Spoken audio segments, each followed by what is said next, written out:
We gon' make some moves tonight, yeah, stand up. Got something to prove tonight, so stand up. We ain't gonna plan tonight, we gonna take action on our dreams and fight, alright. We ain't gonna stall, never stop.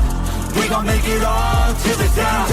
We ain't gonna plan tonight, we gonna take action on our dreams and fight, alright. Spain is the 2026 World Cup champions. I think a lot of people had questions about whether that was going to happen in this case here. A lot of questions about whether they were going to defeat Argentina or not. A lot of concerns on that. But you know what? I give Argentina a crap ton of credit. I give Martinez a hell of a lot of credit. 11 saves out of 12, which I think is a World Cup record in this case here. 100% kept this in. We're going to break down the scores on this, plus 5 additional questions that we're going to have when it comes to basically the World Cup in review, the future, and various things like that. Taking your questions, taking your comments, taking your thoughts, taking your likes, taking your dislikes. But you know what? Let's roll right out of the gate with this one. So, right out of the chute, we had a World Cup match that was as great as we could have asked for it to be. We had a World Cup match here. The 2 best teams in this, Spain, best team in there, Argentina, second best team in there, with Lionel Messi and their massive 2-1 come from behind win that they had against England. So let's break down the numbers on this. Let's talk a little bit about what we've got going on. We're going to switch right over to FOT Mob right about now on this side of the fence. Like I said, this was one hell of a match here. Look at these numbers right here. 65% possession overall, 20 shots overall for Spain, 12 shots on goal. 2 shots for Argentina, just two, not even 1 on goal.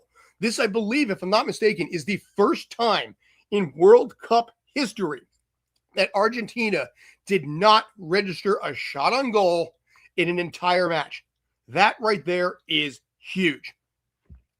Got a little dicey towards the end. Corners were 9-4 in favor of Spain, but the corners for Argentina came right at the very end on that. Messi was constantly going in that corner. My wife was sitting there anxiety-ridden right now, saying, blow the fucking whistle, because, she can't handle the stress of things like this. This is why she tries not to watch sports, especially basically when it's late at night and she has to go to work in the morning. But like I said, for Fernandez, massive, massive game in this case, but Ferran with a great setup off a header. There was no way around basically that shot. It was lined up for him. He landed it and knocked it home. Congratulations, like I said, in this case here. But let's take a look at the lineup that we've got. Let's take a look at some of the numbers here. Martinez, despite the fact he gave up that 1 goal, still ends on FOT Mob with an 8.6 rating. And you know what? That is absolutely due. If I had to pick one specific MVP of this match, it's not Ferran, it's not Lamine Yamal, it is Martinez. Yes, he gave up that 1 goal, but you know what? 11 saves out of 12, he gets my MVP vote. So there's no way around this. That red card that Martinez got, the second yellow, that is really what I think set this whole thing in motion. I think if he does not get that second yellow, Argentina wins, because Argentina is always so strong in the back half of the games. You saw that against Senegal. You saw that against England, where I've watched this with Lionel Messi. I've been in the press box for Lionel Messi. They operate off of this system where they just kind of stay the course, slow, easy going, and then bam, they just fly right out and kill it at that point. And it was the same kind of approach that happened here. So my thoughts in this case with this match here, Spain gets their first World Cup win since 2010. We're going to be breaking down actually 5 questions that I'm going to have when it comes to this World Cup. I'm going to break down basically 5 questions that I've got about what's going to happen in the future. And yes, I'm going to answer them with my own opinion. If you like them, great. If you don't like my answers, feel free to correct me. And if it's anything like the comments that I've gotten this week when I had the audacity to defend Matt Freeze, well, chances are pretty good that, you're going to give me, I've gotten worse than this, because the truth is that the abuse that I kind of taken from the industry this week and the soccer community about defending Matt Freeze, boy, did I take some crap for that. But you know what? Anything you guys give me, you know what? I can handle it at this point. I am a big boy. So in more ways than one. So anyway, so right now, let me know your thoughts about this World Cup here. Congratulations, like I said, big time to Spain. But I have 5 questions that I want to review with this match here. 5 big questions. Number 1, Is this Lionel Messi's last match? No.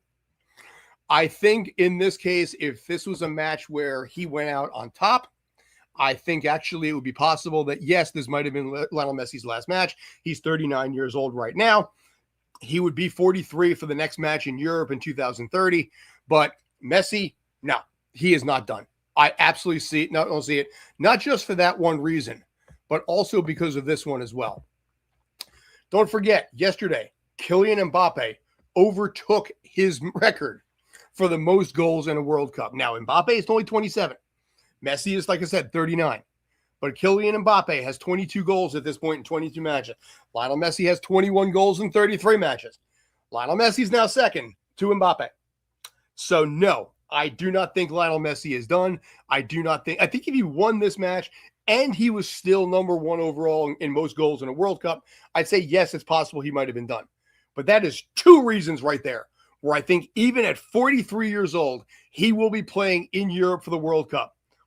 So let me know what you think. Do you think Lionel Messi comes back in 2030? Or do you think he's done? And let me ask you this. If hypothetically Lionel Messi is done with World Cup, who becomes the new face? Because Ronaldo admitted that he is done with World Cup at this point because he's already 41 years old. So he'd be 45, he's done. When Portugal lost to Spain, he called it a career. But if Lionel Messi is done, who becomes the new face? Because Ronaldo has 670 million Instagram followers. Lionel Messi is second with just over 500 million. Just over 500 million there. Yeah, how he suffers there. But after that, Kylian Mbappe is third with about 270 million. After that, you have Lamal, who's about 130, 140 million, I think somewhere in that area. So you'd have to assume those two might become the new face of the league itself and the World Cup. Is it Haaland? Is it Kane? Is it Bellingham? I mean, the reality is that Jude Bellingham, given the World Cup that he had, 5 goals in his last 3 matches, including what was ended up being the nail in the coffin yesterday against France. You know, there is a huge thing here. Yeah, Spain has won. Viva España.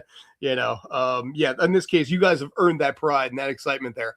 And it took a little bit of luck. I'm not going to lie. I think that red card made a bit of a difference there. When Spain failed to score in that first overtime, I really thought that Argentina was going to get the advantage because in the back of their mind, they're like, okay, we got through one. All we have is one more. And then we have to go to PKs, in which case most PKs in this case I think a lot of people would say PKs would be advantage Argentina, cleans the slate.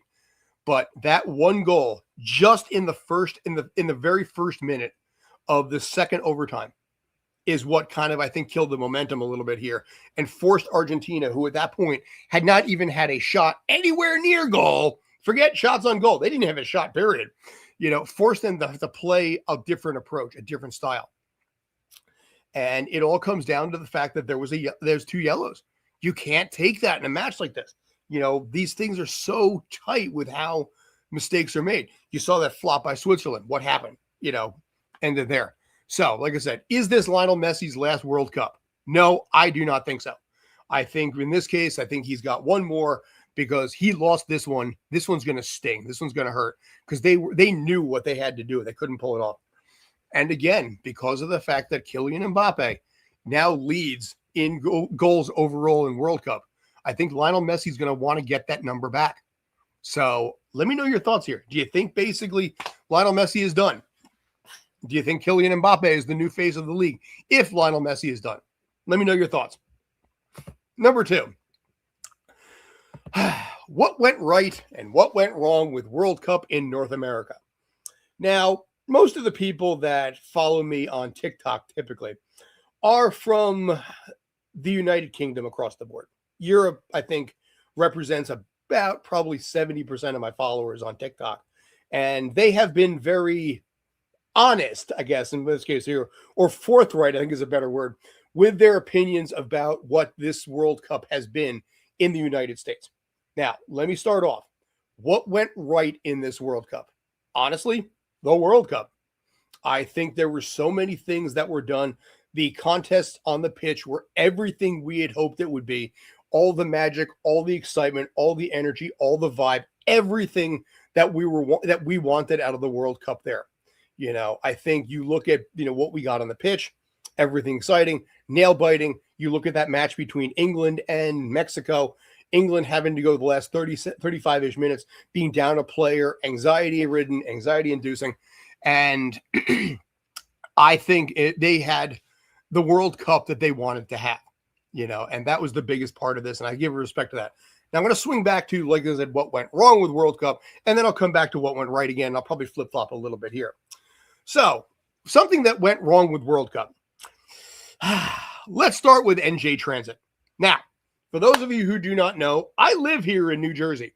The World Cup final is no traffic, 15 to 20 minutes down the road from me. Pick up Route 17, pick up Route 3, and voila, I am right there. And the fact that the parking situation was so priced exorbitant to park at American Dream Ball for $225, $250 with a 7/10 of a mile walk, by the way. And also the fact that NJ Transit, the trains were $98, and that was down to $98, was a massive complaint. And for a lot of us here who have so much experience with NJ Transit and all the crap that comes with it and all the issues and all the headaches and all the annoyances and all the frustrations and all the overpriced aspect of it, the public transit part was an issue big time when it came to World Cup. And that was a lot of money there. And, Mikey Sherrill, the governor of New Jersey, she had no hand in this one here. It was the previous governor, Phil Murphy, I'm trying to remember the name, Phil Murphy, that signed off on it. She inherited it. She inherited the problem. She did the best that she could in this case here. So, I think at that regard, yeah. But New Jersey Transit was a massive reason why this had a problem. Now, what went right? Going back to that side of it. For the first time in a long time, people in the United States were really interested in soccer. Because I'm calling it soccer in this case here, and I'm looking at you, TikTok, because you're going to correct me and I'll say football, and I don't blame you on that. But if I'm talking about North America, Japan, or Australia, I got to call it soccer in this case here. But the sport itself has generated interest, and I'll get to the U.S. men's national team in a second. But the sport itself has generated an interest because it was done so well in everybody's backyard. Because there were 17 different locations throughout North America, most of which in the United States, there was a World Cup match in pretty much everyone's backyard. If you're on the West Coast here, you had Seattle, you had San Francisco, we'll call it. You had Los Angeles. If you go up north, you had Vancouver. So you had that there. Middle, you had Kansas City, you had Texas. If you go on the East Coast with us, we had MetLife, which, like I said, was basically here in Jersey. And yes, it was in New Jersey. By the way, props to FIFA. You at least threw New Jersey into it. For the most part, it's amazing how often New Jersey gets overshadowed by everything. So the fact they called it New York, New Jersey, even leading with New York, I am okay with that. I do not mind that. That is okay to me because at least New Jersey, my home turf, gets a little bit of love there. And Lord knows we need it because nobody gets bullied like people in New Jersey that way. No location in the United States gets more crap than Jersey. So respect to that. But here, you go up north, Foxborough, in New England. You had Subaru Park, you head down, you had Charlotte, you had Atlanta, you had, Miami. So there was places to watch this tournament anywhere in the United States. And I think that added a lot of intrigue and a lot of energy. So respect to that. MLS is finally basically pushing into it with their Thanks World, we'll take it from here campaign. Did they wait too long with that? Hell yeah, they waited too long with that. Oh my God, did they ever wait too long? Let's see. Yeah. Viva España, second one. Yeah. Just looking at some of the comments here on the TikTok side of things. Yep. Best. Yeah, I was going to say Spain is just overdue.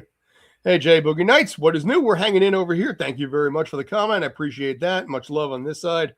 Good numbers so far. Basically, it's good numbers for the World Cup and the numbers themselves. I mean, the World Cup itself, like I said, the TV ratings were the best that we've ever seen here in the United States. Fox was great on this one. The match against Belgium, which I'm going to get into in a second, was actually 30 million viewers on that. I thought that was a good number there. So good, in this case, but I'll talk about U.S. men's national because there's a lot to break down on that one in a second. But this is what went right. It generated interest where it needed to generate interest. Now, what went wrong? I'm back on the other side of it here. And the biggest complaints that I have been hearing from people on social media, especially in Europe and Africa and South America, is the fact that this was made as such a Americanized World Cup. We had hydration breaks, which opened up a lot of questions. I had a conversation with Ted Uncle, former FIFA official with MLS. He did not like the idea of mandatory hydration breaks here.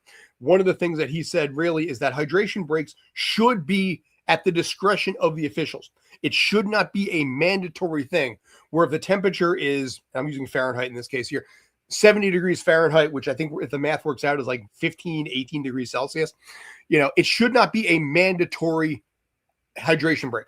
It should be at the option of the officials. However, Fox made $250 million on commercials from hydration breaks alone. And that is a huge number, which opens up a massive question. Are hydration breaks going to be coming to the sport across the board? Yes, I think they will. I think it's going to be something where this sport is going to instigate it or initiate it. I think it's going to start at the U.S. level because commercials are big here. I mean, the United States has more commercials per hour than every other country in the world. So you're looking at probably MLS, USL probably having the mandatory hydration breaks to get that commercial ad break in there first. Then maybe you might see it in a couple of other leagues out there. Maybe Europe, not Premier League, but maybe like League Two or something like this, a little bit lower. Maybe some of the other countries like Ireland might have it, but it's going to be filtered in. Unfortunately, yes, I think hydration break commercials are going to be a thing. Does that change basically how the game is going to be played? Yeah, a little bit, unfortunately. But I think, there we go. So there we go. Looking at that. Boop, boop. Just fixing something here. Sorry about that. Anywho's. So yeah, do I think hydration breaks are going to become part of the sport across the board? Yeah. I think it's going to happen in this case. Fox at least did have the decency to listen to the fans here, because what they used to do is they used to break away entirely all the way through for commercials and then come back too late, forcing the players, on the pitch to have to sit there and wait until the commercials were done. Or in some cases, the commercials went so friggin' long that the match just started up anyway. Screw it, be damned. And what ended up happening is viewers missed part of the World Cup because we had to get a commercial with some random celebrity for some drink or some kind of prescription that basically, God help us, we'll never have to take. So that was, like I said, one of the biggest things that went wrong with this. Back to what went right again. Like I said, I think just the interest that happened with across the league. I mean, the fans that were here, it's spurned a big interest in how much the league itself has generated some love and the sport has generated some love. Here in the United States, I think that helps solidify it. Here in the U.S., the average fan of someone for the sport of European football / soccer is, I believe, 42 years old. Baseball, I think, is like 57, 60, I think even. NFL, I think, is in the early 50s here. So as a result, the sport itself, this sport, is generating greater and greater interest. And I think this is going to help that because it is in our backyard. Was it politically based? Yeah, it probably was. But you know what? Overall, I think it went pretty well. Now, my last thing on what went wrong on this one, and let me add two things. One, the halftime show. Does not need it. Don't want it. Get rid of it. It's going to happen. I'm sorry. It's going to the way it is. Now, to be fair, when the halftime show happened, I switched over to Spaceballs. So I was not going to watch that thing. My wife wants to watch it on YouTube. Fine, we'll watch it. I don't care that. But Wayne Rooney, I saw a comment come in. Wayne Rooney said that the halftime show was, quote, crap. Because, again, it has no place in it. It's also bad for the players themselves because the players are used to a 15-minute halftime. When you throw that back out to a longer period, how do you stay comfortable? How do you end up being able to adjust to that? Do you have to go to the bikes at this point? How much do you hydrate? How much do you not hydrate? So it throws the players and their structure off by having the halftime show. General consensus that I've seen at this point has been centered around the fact that the halftime show was mostly unnecessary and was something that I think most people can do without. By the way, joining me right here is Mr. Bill Akins, by the way. I'll double back in a second. But, sir, how are you? Good. How are you, Scott? Good. In this case, let's finish off number two. And, for you, what went right with the World Cup? What went wrong with the World Cup here in the U.S.? Well, the weather was nice. Yeah, I was going to say the smoke from Canada. We avoided the smoke from Canada. So that's something, right? Yeah.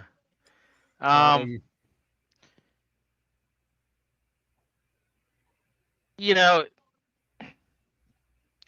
okay, I thought the second half was better than the first Mhm. half, slightly. Um, like I said, the weather was nice. Yeah, I mean, Uh, but I yeah, I mean, let's go to what was bad. I mean, we talked about this before. yeah. You know, clutch and grab, clutch and grab, clutch and grab, clutch and grab. Very, very boring soccer that first half. Hard to watch. Hard to watch. Yeah, I Um, mean, but Argentina held without a shot on goal for I think the first time in yeah. World Cup history. No Well, shot on goal for Argentina. yeah. Well, how about that? Spain has only gotten scored on once this whole Hmm. tournament. So kudos to them. I kind of wanted them to win. Um, I'm kind of, I'm kind of happy that they were able to get the job done. Um, Not that I have a disdain or anything for Argentina, but I just I don't know. Like I said, both of these clubs. We talked about it on Friday. Ed and I, both of these clubs. It's the South American game. I mean, it just doesn't appeal to me. It just Hmm. doesn't. It's the clutch and grab that I just can't get past. Um, Knew that was going to happen. Wasn't really surprised in the outcome uh, after the at halftime. I was surprised that it was 0-0, but I don't know. Halftime show I thought was just ridiculous. I think that it's just you shouldn't have that in a World Cup. That's Stop trying to Americanize this whole thing. I thought it was bad. I thought it was really bad. Another thing too, I'm gonna side kind of with Messi on the covering the mouth. That's something that they introduced for this World Cup, and my God, they really didn't enforce it. Hmm. Did you see a red card at all this entire World Cup for that? You're talking covering the mouth. Yeah. Yeah, Did no, I I don't miss remember. it? I think there was one. I think one actually Okay. did happen. I But yeah, mean, I saw it. Messi had a massive complaint about that Correct. because Correct. And I saw it a ton of times. I saw it a ton of times throughout this World Cup, and they just refuse to call it. If why make the rule? Why make the rule if you're not going to call if you're not going to enforce it? yeah. And I saw it a lot, and that should have been called. I agree with Messi. That should have been called. Now in this case here, let me ask you this question. Now I had covered it on my side of the fence. I do not think this is Messi's last World Cup on two No. grounds. Where's your take on this? Yeah, I think he's coming back for sure. Absolutely, he'll definitely be back. I know everybody's like, oh, he's gonna be 43. Guy takes care of himself. You watch his game. You've watched him how how he's evolved in the last 10 years. He doesn't play a lick of defense. Mm-hmm. You know, I mean, he conserves his energy out there. Very much so.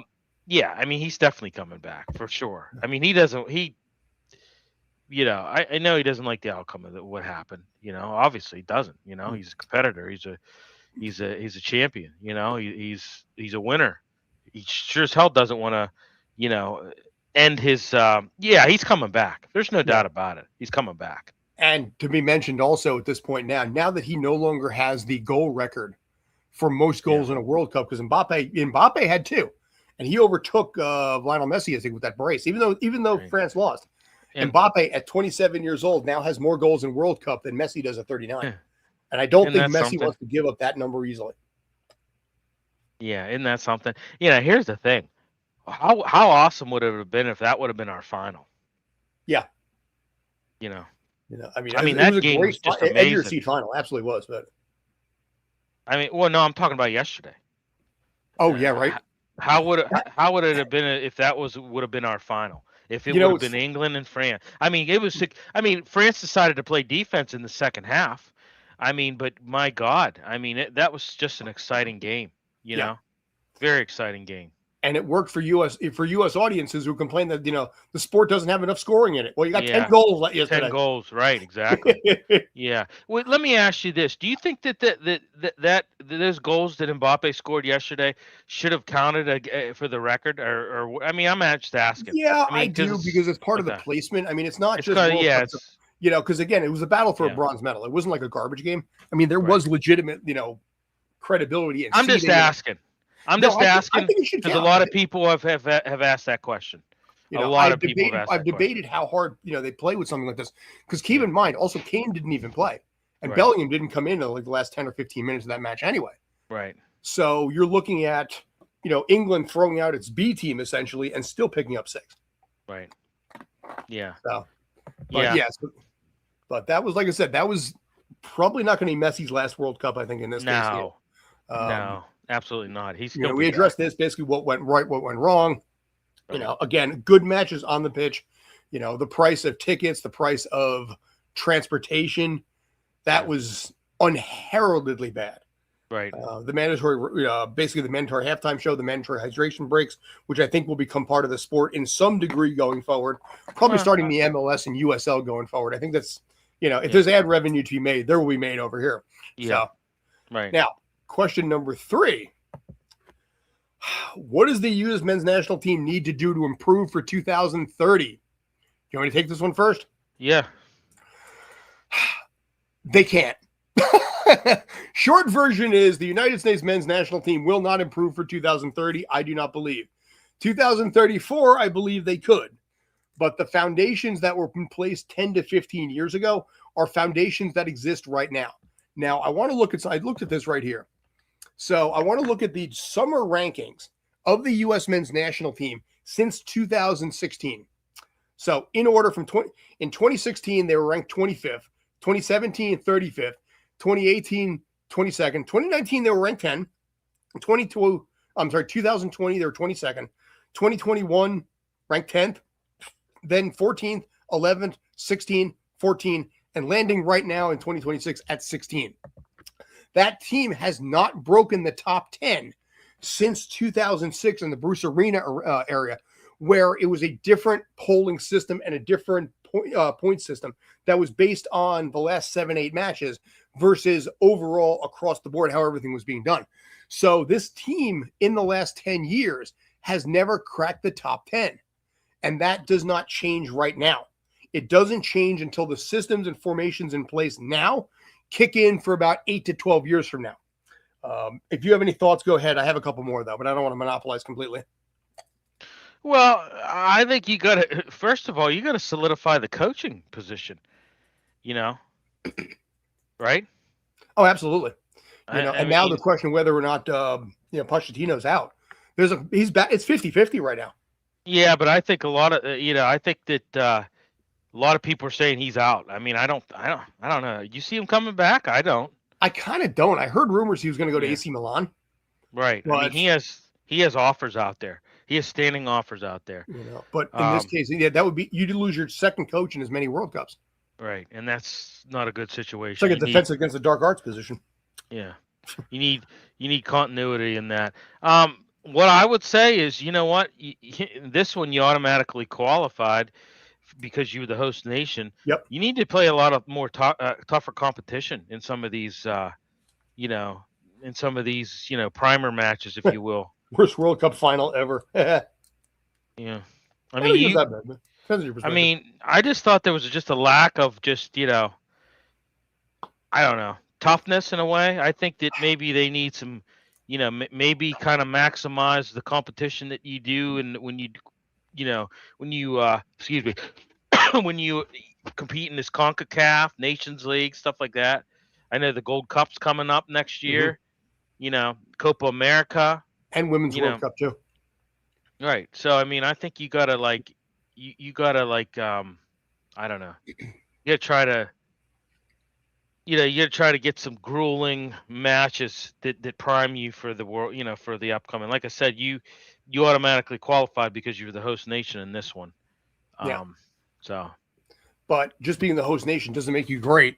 And the problem that exists here is the fact that there was so much U.S. hype around this team that it was hype that the average fan who did not know first rule of thumb for a U.S. fan, explain the offside rule.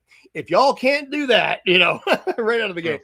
And a lot of them, I had to explain to somebody yesterday the difference between a corner kick and a throw it. That's your U.S. fan on average. Yeah.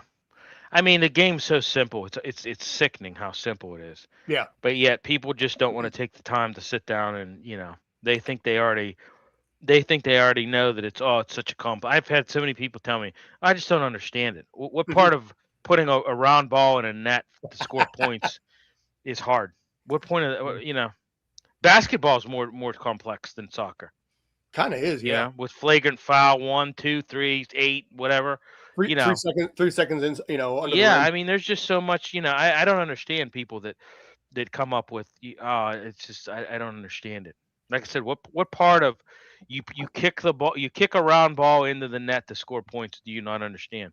Well, the problem that exists, and they're trying to change this, and Zlatan was all about this too, is the fact that in Europe, the systems are for the most part paid for by the team.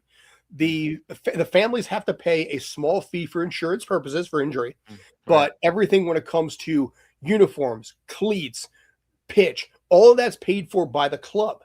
Right. Here, it's funded by the parents. So Mm, it ends up becoming a much more affluent sport here than it is elsewhere, where yeah. the cost can be upwards of even $5,000 for a Mm, kid to play. So a lot of inner city, a lot of places where lower income people can't simply afford to pay for a sport where your entire thing, where all you need in reality is, like I said, two trees and a goal, or two mm, basically cars parked there and basically a soccer ball. You're fine.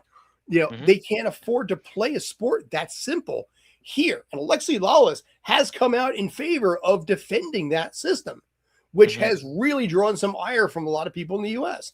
Yeah, we have bad.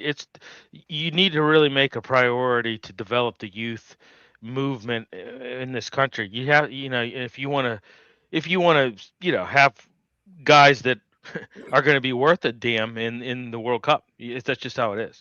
Yeah. If you got it, this homegrown talent thing is, they just haven't been able to get it right or develop it.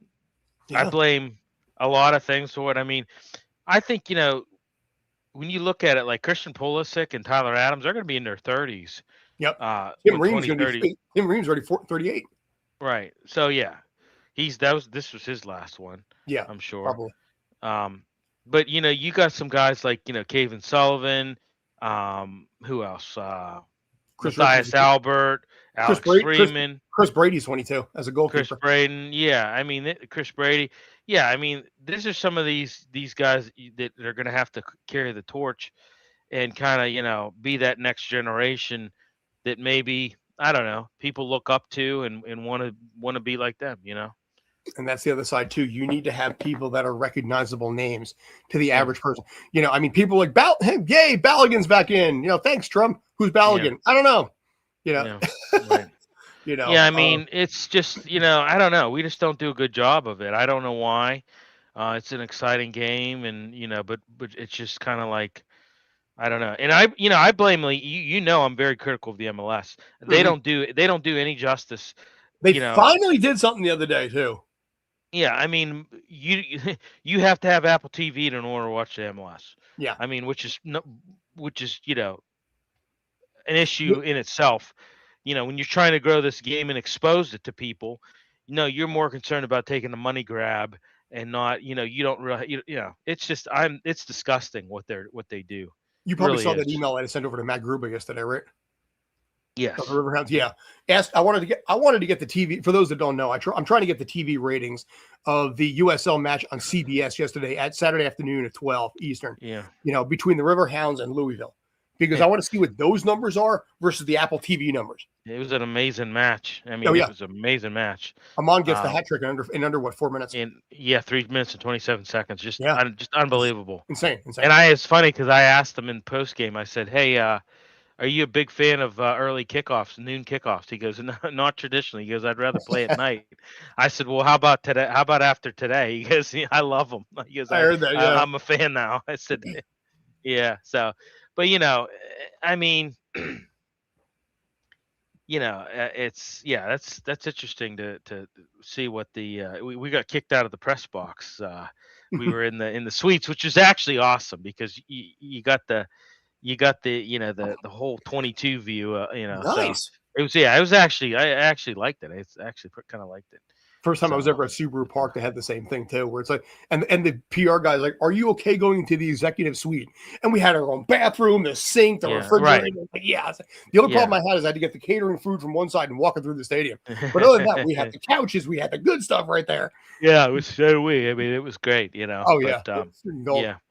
But so, yeah, but yeah, I mean, I think, you know, here's the thing. I think there's a lot. We could go down a long rabbit hole on what all they need to do, you know, to get the, you know, but I mean, this has been an issue for a long period of time. Like we're not, you know, this has been going on for a long time. Yeah. I mean,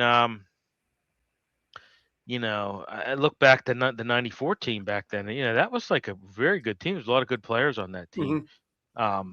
But, you know, like, I don't know, you really felt like, you know, back then you kind of really felt that maybe they were going to turn a corner. And it just, you know, having, you know, obviously the MLS came into effect 2 years later because they had to, in order to be a host nation, you had to have a league.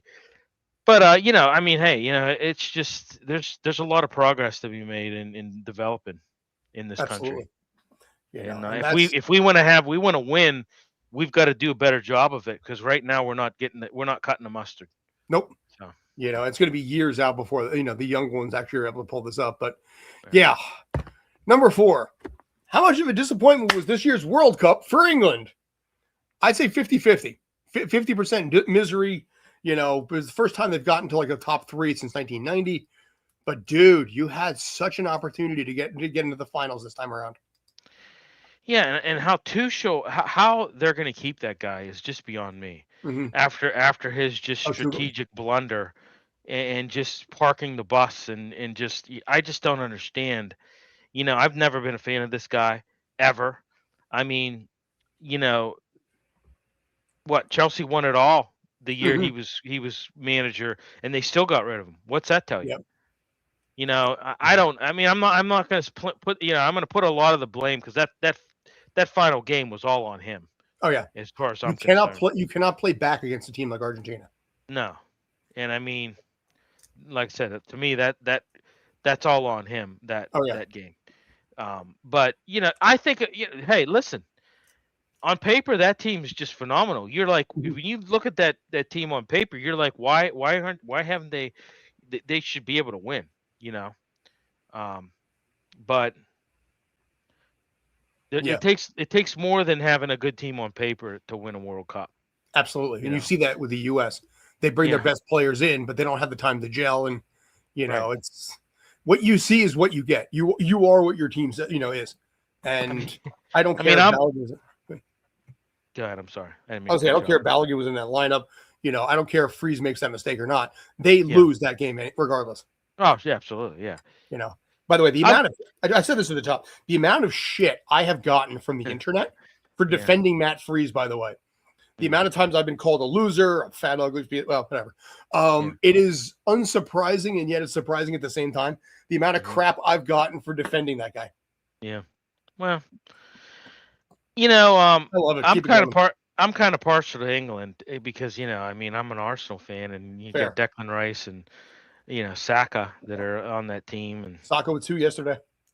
Yeah, hat trick yesterday. Yeah, exactly. Yeah, and you know, that game was just so fun to watch. Oh my God! I mean, that was just such a fun game to watch. I mean, I thoroughly enjoyed watching that game last night. I mean, it was anxiety-inducing for England, though. A little bit, yeah. A little bit, yeah. I mean, because when it was 4-3, I'm like, man, if they come back and actually tie this, like this is not gonna be good. And then, you know, they were able to pull away, you know, but very good match. I mean, like I said, this, to me, that match was better. I mean, it was more entertaining than what we saw today. I got to be honest. Well, today was meant to be a lower key game because Spain has such a strong defense. Well, sure. And it's the only way you can play against Messi anyway. Right. So, all right. And I kind of felt like they were going to get this job done today. I kind of, you know, I think, what was it? 58, I think it was 58% to 40. Was it 50, something like, I don't know. You mean possession? No, it was like the you know the line, the Oh, odds yeah. was like 58 to like 42, I want to say. I'm looking at FOTMob's numbers has 49.34, and then added time would be 17. So Because I mean, the other day on Friday when we did the show, um, I thought it was like I looked it up what the odds were, and that was Friday, so maybe they did change, but the odds were Spain Mhm. entered it as the favorite at 58.2 win probability compared to Argentina's 41.8. So Yeah. So unless it yeah, must have changed, yeah, the you know. odds were in Spain's favor on this one here, and I think, like I've said this before, but I think if Hernandez does not get that yellow card, that second yellow card, I think Yeah, Argentina finds a way to win this. But you, like I said, you look at how lopsided these numbers were, and yeah, still only one goal scored by Spain anyway. right. I mean, Yeah, yeah, I know, that's like I I said, know. and and even on the corners was nine. The corners were 9-1 at one point. Well, and he was very. I mean, he was barely offsides on that last one. Yeah, but all I you need mean, is a it layer of was. paint. I know, I know. It was very. I part of his head, and his shoulder, and part of and the elbow was. I mean, it was very very close. Had he have the what they were saying, I think it was if he had not leaned, he would have been Mhm. fine. If he leaned into it, that's what was Yeah, the deciding factor on the VAR on that. but yeah, I was gonna say So Argentinian goalkeeper, sir. You get my MVP on that. yeah. Yeah, Oh yeah, Martinez. he was great. He was Yeah, great. Martinez He was even great. got by allowing the one goal still has an 8.6 rating overall. Yeah. Because dude, I mean more saves I think than any time in history. Yeah. Yeah. He bailed them out so many times, for sure. You know, but couldn't save them all. Indeed. So, All right, last question that I've got here: does the World Cup in 2030 stay at 48 or go to 64? well, I'm hearing it's going to go to 60. Well, I heard it was going to go to what was it, 54, I think, or 56. Hmm. There's been different numbers thrown out, but I think yeah, it's not gonna stay at 48. I don't I think know so. Gianni Infantino has reiterated his desire to make it a 64 team tournament, Yeah, which I don't know. My take on this when it comes to the World Cup is I was not in favor of 48, but 48 gave us Cabo Verde, yeah. and that was interesting. But I think Well, because teams like Ireland and Italy did not get in, that's why they're trying to push for 64. right. More teams, more revenue. Hmm. Which it's kind of criminal that Italy and as many as they've won over the years, it's pretty unbelievable that they didn't get in. Sure. You know, I mean, but I happen to know somebody who's Italian, like he's you know not like like Italian American. He just came over here like a few years ago, and he was like, I'm not even watching it. I'm Hmm. just so disgusted with them not being in it, that I'm not even gonna watch it. Love the fact that no player let it be about Trump. Yeah, I mean he was there today too. It was funny. Yeah, he was just on the stage with Spain. So That, by the way, that was I got to bring that back to one of the other things that annoyed me about the World Cup. I had the bit earlier, the good things, the bad things. One of the things I did not like about this World Cup is that there was a mandatory what they called dignitary break, where the camera at one point every single half had to sit there and zoom in on somebody recognizable in the stand, whether it I was can't. yeah, Yeah, yeah, whether it was Tom Cruise, whether it was they had Matt Damon there for one, and these people are getting comped their tickets. Patrick Mahomes, they had Patrick Mahomes for the one in Kansas City with a Thrasher shirt. He's sitting there playing on his phone. Thrasher's probably paying him $100,000 just to wear that shirt during the game itself. yeah. And this is like I said, that's the kind of stuff that, like I said, was another reason why I had major problems here because there was a mandatory, hey, look who this person is, and the rest of the world is like, I don't know who the hell's that. Yeah, that was ridiculous. I could give a shit less about these people in this thing. I could care less. Yeah, I don't care. You play dress up for whatever. I mean, I could care less. It's just you know yeah. I mean, I agree. Like it was too much. yeah, Who cares? You yeah. know. I mean, not that I'm not a you know, not that I'm not a movie buff or anything like that, but I don't care that Will Ferrell was there, right? Yeah. I don't care that that Matt Damon was I there Show with his. Speed or Paris Hilton. Yeah, I don't care about that. I don't, and nobody really does. I don't understand why you have to do that. And yet the funny thing was they gave more time to Paris Hilton than they did Tobin Heath. Former U.S. women's national team player, won 3 World Cups, U.S. Soccer Hall of Fame, recent inductee, by the way. Found out in an awesome way too. If you look that up, it's awesome. But they gave her like 2 minutes, like they gave her like 5 seconds, but gave Paris Hilton like 10 minutes. Yeah, I don't care if you're showing like you did today that the Spain, the former Spain players in that box. That's different. Ronaldo. You could do that all day. Or every day. You can do that. It doesn't. But I don't want to see. Like I said, I don't care about Jay-Z and Beyonce. I could care less about that. It's like, hey, Rob Lowe is there. Great. Who cares? Yeah, I mean, I don't care about that. But the fact that they made it mandatory that you have to do that once a half. It's ridiculous. It's absolutely ridiculous. Yeah, it's absolutely ridiculous. That's the stuff that sucks, man.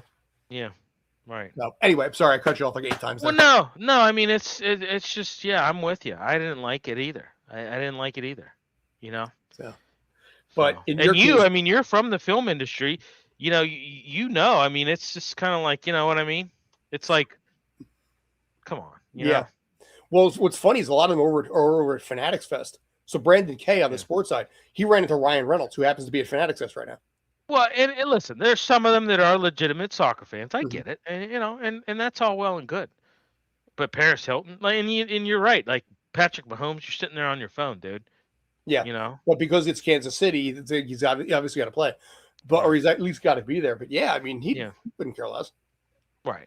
And I know his wife's like a soccer. I think she owns part of the Kansas City.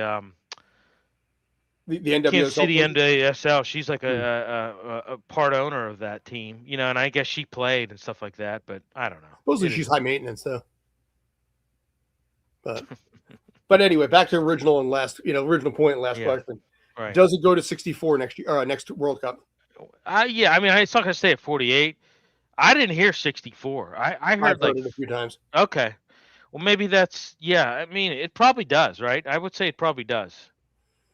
And, and at that point in time, and I understand, you made the point about Cabo Verde. I get it. I mean, it kind of reminds you of how the NCAA college basketball. One year Davidson makes it to the Final Four. The Dayton Flyers. It's literally as March Madness in a way.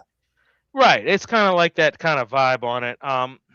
I don't know. My point is, they say it waters it down. Yeah, it does. I would agree to an extent. But however, those teams that have no business being there, they get themselves weeded out fairly early, anyways. So yeah, and like I said, for certain countries, you get excited about the opportunity and things like that. But the reality is, who's always going to be in there. South America, Europe, they're in. We knew Cabo Verde was not going to make it into we knew that. But it was a feel-good story about a country with like 560,000 people. Correct. I mean, it's like, what is that? That's an island like is that part of the Veros Islands or no? Actually, you know what? I looked it up and then I forgot. Yeah. It's out in the middle of the Atlantic. Yeah, it's in Africa. It's an island. Yeah. Oh, it's in Africa? Okay, because I was thinking that it was like, okay, maybe I'm thinking of somewhere else. But yeah, I mean, it's just, I mean, like I said, West Africa and Senegal. Okay, it's a nice Cinderella story. You know what I mean? It's nice to have that. And you probably wouldn't have that if you had less teams. You wouldn't have that. But like I said, it's nice. It's a feel good thing. It probably helped them. It probably helped that Cabo Verde economy tremendously. You know what I mean? They probably now have, probably like global trading things now, maybe that they didn't have before. Maybe I don't know. I mean, tourism possibility, sure. Right? Yeah. So there's things that it does help, but I mean, like I said, those teams, they get themselves weeded out. When it comes down to it. So, but and just like that, though, another World Cup is in the books. Yeah. So, any final thoughts? No, I mean, it was fun. I mean, I thought it was decent this year. I will say, I would have liked to. I don't know, just moving into a new house here. I would have Mhm. liked to have watched a little bit more. But I recorded every game. I set Nice. the DVR on Fubo to record every game. So some of these games I'm actually going to go back and watch. So I'm still going to watch some of these games that I didn't get a chance to. I probably watched about honestly, I probably watched about maybe 15 matches Mhm. the entire World Cup, and I wanted Solid. to watch. I wanted to watch a lot more though.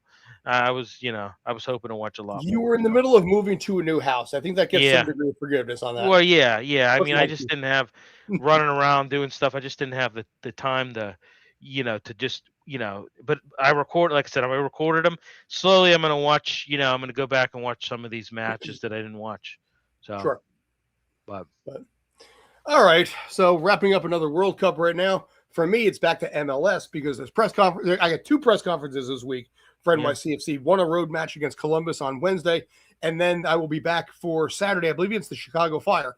I will be at Yankee Stadium for that. So the first time Well, I've been back at Yankee Stadium for like 2 months. yeah. Were you shocked that they started on back on Thursday, or no? A Did little you? bit, but at the same Yeah, time, no. I mean, yeah. it's where MLS teams would have to be involved in this, bringing some of these FIFA players out now. MLS Yeah. is totally behind right now. But sorry, Pat. So there's still a ways to go on the MLS side of things.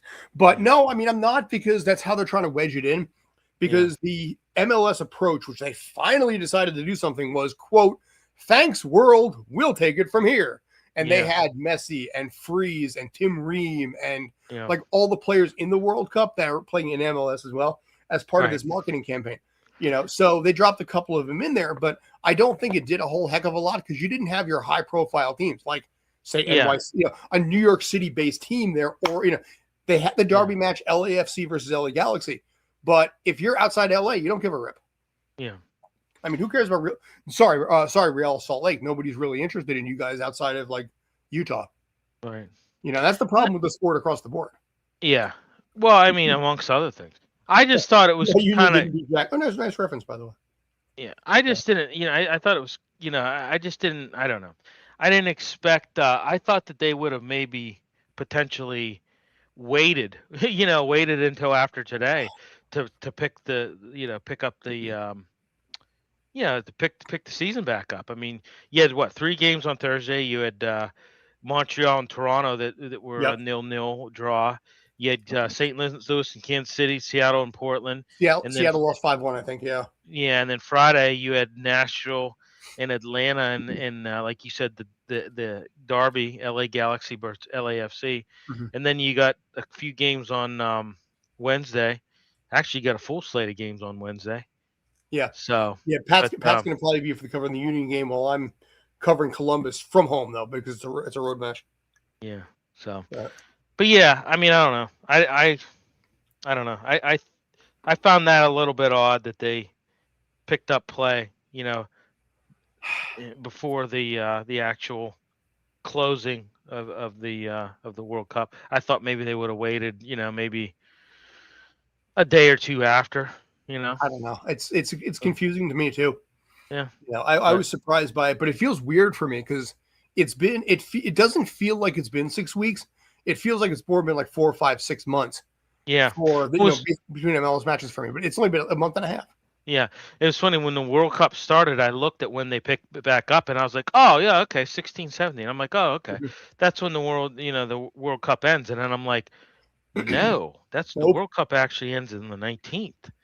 I'm like, Well, the Hotlanta Nashville game that was on Fox. Yeah. I don't know what the ratings were. I didn't check that yet, but Atlanta draws. They bring in good numbers as a team goes.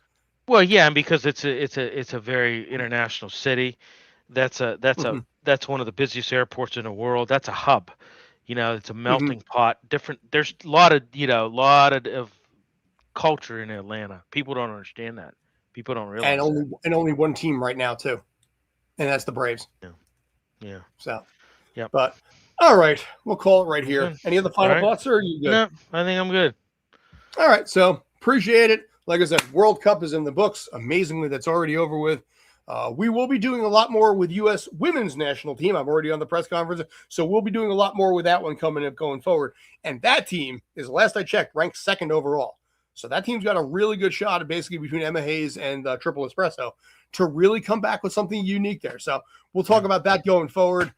Anyway, for right now, my name is Scott Schertzen. That was Bill Akins. Appreciate it. Thanks as always. Take care. Stay awesome.